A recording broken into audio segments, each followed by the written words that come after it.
New information this morning on Iran's threat to the U.S., according to reports out of Tehran. Iran says it will move ships out of the Persian Gulf and right into the edge of America's waters. Will they follow through with that? Remember a few months ago on the map behind us here, here's Iran. They've been known to patrol the Persian Gulf, which is normal, and so too is the U.S. military.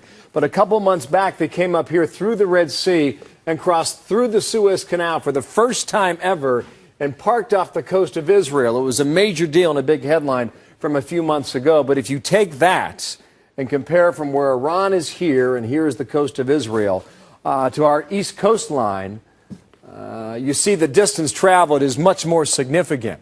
What they've talked about in Tehran is possibly going off the eastern coast of the U.S.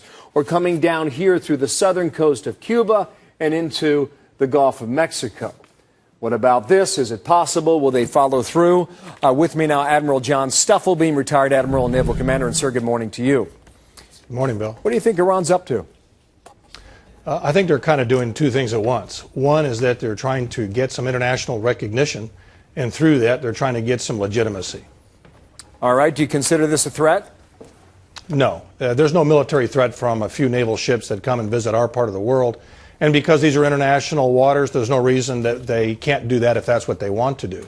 This is really political grandstanding. This is a way to try to influence world opinion that Iran is a force to be reckoned with and has to be recognized. Will it follow through, or do you think these are just words? I mean, this would be quite a leap from what they've done up to date. Yeah, I think that, I think it's possible that it could be some bluster, but I think that it would be real. I don't think that they would just intentionally send out a false signal because that helps reduce their legitimacy. To follow through on what they say they're going to do, in their mind, adds to their international prestige. And so I think they will probably send some ships into the Gulf or maybe off the coast of Florida. What would we do, Admiral?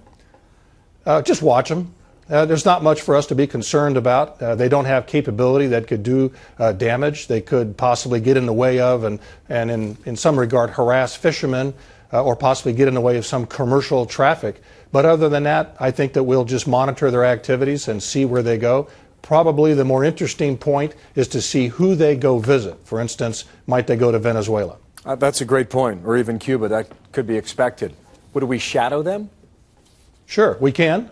It may not be necessary to have to do that all the time, but we've got lots of capability to keep track of them, aircraft and certainly naval vessels in the area that can be put on them. And so we can tail them so they see us watching them, or we can just visit them from time to time to see where they are and what they might be doing. Well, let's see if they follow through on this one. John Stufflebeam, thank you, Admiral. It's good to have you on today.